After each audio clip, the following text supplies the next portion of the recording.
I do use fentanyl, but there's really no heroin around. I do use cocaine. I'm an IV user. I've been using now since I was about 26 years old, and here I am. Here we are in Baltimore, Maryland. What's your name, sir? My name is Jason. Jason, are you homeless? Yes, I am. So tell me your story, man. How did you get to this place where you are now? I've been currently homeless for the last 15 years. Basically, I was born and raised in Arbutus, Maryland, a couple miles outside of Baltimore City, and went to school, had a good upbringing, had a good childhood, played sports, recreation leagues, went to Arbutus Elementary, went to Lansdowne High School, played football and basketball there for 4 years, planned on going to college, and long story short, never got into trouble or anything, but I wound up getting in a little bit of trouble for something I honestly didn't do. Not even a year after I graduated high school, March 12, 2003, I'll never forget that day. I went to jail for 4 years. I get out a couple years later, I'm 19, now I'm 23. I get out, I reunite with my real father while I'm in jail after 20 some years. Gets me a job, everything's going well. Heroin started coming around the neighborhood, and me and my friends started dibbling that with it, sniffing it and doing all that, and kind of got out of hand, started coming in heavier, went from the sniffing to the IV needle, and kind of just took off from there. Started getting in a little bit of trouble, stealing, doing what I had to do to quit my habit, not knowing where it was going to bring me.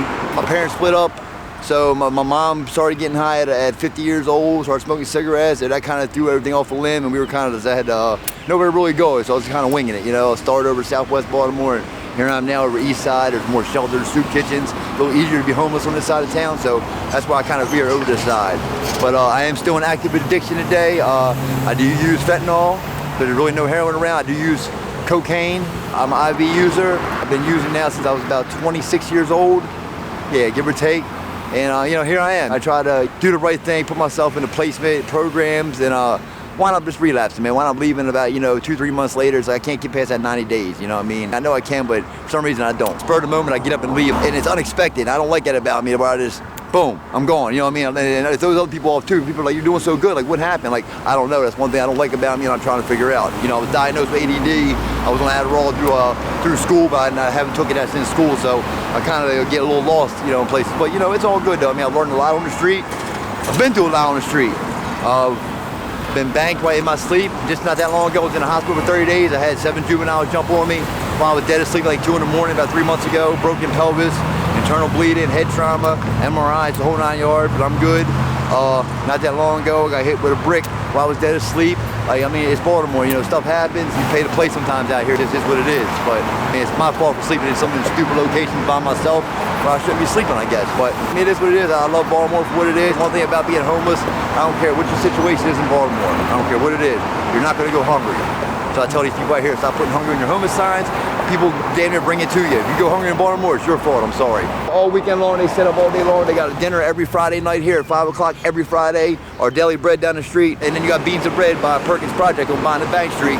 Monday through Friday, you can catch a lunch too. You do it right, you catch both of them. Yeah, man, I'm just taking it for it is. God's got me. That's who I lean on, and that's really all that matters. He's the only one who can judge me, and he takes care of me every day. Sometimes he gives it to me when on his time, makes me suffer a little bit, but that's what I get for playing the game that I get. He hasn't took my life yet, so I gotta thank him for that. Jail's institutions of death. I'd have been in jail and I'd have been in institutions, so there's only one thing remaining. And he's not gonna keep giving me these chances to go back and forth playing with him through these programs and think I can just come back here and relapse and go back in when I want. Sooner enough, I'm gonna get something where there isn't gonna be no going back. But hopefully I can get together for that happen. I already lost my 27-year-old sister for this disease. She had a pacemaker put in. My mom's still in current addiction. And here I am, 42 years old. It seems like addiction is kind of in your family. It is. My real father was an alcoholic. He's doing very well for himself now, though. Like I said, mine started getting high. She was 50, but yeah, it goes around. You know what I mean? One thing I don't do is drink, as my dad's thing, but alcoholism runs in my family heavily. But drinking just was my thing. My first drug actually was cocaine. At 14 years old. What made you try that? One of my uncle's friends in the neighborhood actually put me onto it, and I kind of just did it. You know what I mean? He thought it was funny because he was into it, and unfortunately, he's passed away now too. All them people are passed away now. There's not too many of us original ones around here that I started with that are around. Most of them are dead or in jail. When did the addiction start for you? When I got out of jail in November 3rd, 06, I probably didn't start using it about 2 years later. Or about 26 years old, and heroin was what really caught me. How'd you get into heroin? Just we started sniffing it. Started with the Percocets. We started liking that, but they started getting too expensive. So they're like, hey, it's just a little cheaper. It's $10 a pill, a lot cheaper now. And it does the same thing. Started buying that. And then me and my homeboy told each other, we'll never shoot. Just sniff, we'll never shoot. So So one day I get down there, I'm like, hey, go get a straw. He's like, I don't do it like that no more. He's like, I shoot. I was like, you told me we were never gonna do that. I said, well, if you're doing it, I'm gonna do it. And I hate to say it, and I would never suggest anybody or tell her, anybody to do it that way, but it's a different feeling.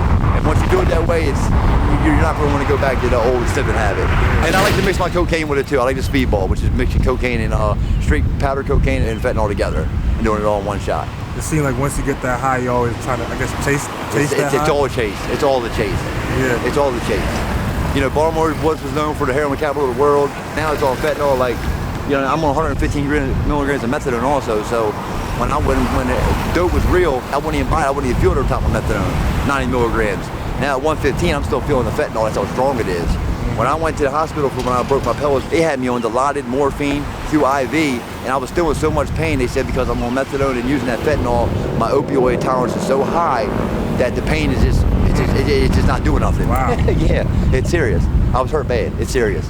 Would you compare the drugs and addiction to like you being possessed? Yeah, you know what? In a way I would. As far as possessed, yeah, because you get on that chase and you start doing stuff that you never in a million years thought, first of all, that you would do. So then you start thinking about it. Once you start thinking about it, you start acting on it. You start acting when you start doing it. And when you start doing it, you realize how fast that money is boosting around whatever you're doing. You would chase that money every day. Oh, I got a $500 habit now. And now I got to steal $500 out the store just to get going. You know what I mean?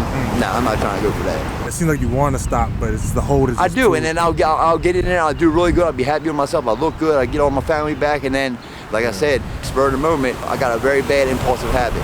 I'll be sitting there doing good. Next thing you know, I got my bag on my shoulder. All right, tell my case manager I'm leaving. I'm going to leave, and not to mention I don't want to have to get high, have to hide and dip and dab, and not, you know what I mean? No, if I'm going to do it, I'm going to remove myself, and I'm going to do what I got to do, and I'll be back when I'm ready to get it together. I'm going to stop tricking myself. This time, I'm going to make sure I'm ready when I go in. Do they have programs to try to help you stop? Absolutely. Inpatient programs. A lot of us are out here on the streets where we want to be. I could be in an inpatient program in a house with a roommate by 7:30 in the morning if I wanted to. I could walk up to 911, I could walk up to the Help on a Mission, the Rescue Mission, Tristan's Place. I know about 5 inpatient programs within a 2-block radius each way. I know all of them. Are you sleep on the streets tonight? Yeah, hell yeah. I sleep actually right on that hill over there. But that's behind us, so I can wake up and come out here and do my pound thing. When it's cold in the wintertime, there's something called a hot rocks on Saratoga and Guilford. It's where the ground gets real hot from the steam pipes. And some nights it's so cold we gotta sleep over there. That's actually where I got hit with the brick at. But a lot of us sleep over there and it keeps you warm. I'm really thinking about checking myself into soon one of these programs. Like I said, I'm gonna do it when I'm ready. Yeah. I'm not gonna trick myself again, and I'm not gonna keep playing with God. You seem to have faith. That's why I live on faith every day. I get what I need every day. I don't always get it on my time, I get it on his time. Sometimes he makes me suffer. He might make me wait a couple hours to get it. Well, you know what I mean? That's my fault. But all in all, he gives me what I need and supports me every day, and I get fed and I get taken care of as far as my habit goes on these streets. And when people ask me what I'm using this money for, I'm honest with them. I'll tell them I have an addiction problem, and most of them know that. If they give me a couple hours to tell me to get something to eat with it, I will make sure I at least do that. It might not be with the whole thing, but I will at least get something to eat or drink with the money they give me. That's one thing I do. I do respect the people and do appreciate what people do out here for me. How much money can you make during a day? A lot. Hey, if you stay out here long enough, a lot. Yeah, if I did this for 8 hours a day, in a week I'd probably come close or maybe make more money than an average person makes on an average job. Do you have any words of advice you want to give to anybody? Basically, man, if you're in active addiction right now, it's okay. God loves you. Do what you gotta do to try to get help. That's what I'm gonna do. Use new ones every time. Stay safe. Make sure somebody's with you when you use. Go slow, and you can always put more in. You can't take it out once it's in. Other than that, man, there's nothing good out here, man. Like I said, jabs and suits are death. I already got 2 or 3 of them down. I need to get off of here and really get my life together. I'm not getting any younger. I'm 40-some years old. I gotta get my ass in gear and man up. That's all I'm gonna say. For the people that don't understand addiction, it's got family going through it. They got something called Al-Anon. It's like an NA meeting for people that's not in addiction, and it kind of explains to us why we do the things we do or why we've done the things we've done to the people we love and hurt. And it's not that we mean it. It's just that possession that kind of takes over because we need to get that next fix, or we're not feeling too good. We're ill, and we gotta get well. We gotta get better. It's it's something that just takes us over. Our family knows that's not the real us, but it gets so bad out there that when you start doing stuff you thought you never thought you would do, never thought you would do. Nobody's prone to not doing anything. I don't care what they say. Jason. Yes, sir. You've been seen and you've been heard, Jason, man. Thank you. I understand what you're going through right now. but I believe you're gonna get through it. I know I will. I know I will. You have a faith in God. Yes, I do. My higher power got me. And I like how real you are with your situation. You say you have addiction. You say you're addicted. You're still on drugs. It is what it is. Yeah, it is I what like it how is. you accept it. You're real with it. I believe things are gonna get better for you, man. I do too. I like do it. too. Your spirit, man. Thank you, man. I appreciate it. A lot of people say that to me too. I try to keep a good spirit. I do. I really do. Thank you, man. I appreciate that. I can see in your eyes. And it's going to get better, and I'm going to get better. I definitely will, man. All right, man. I appreciate the time, though. Have a good Thank day, everybody man. for watching. Absolutely. All right, God bless. God bless you.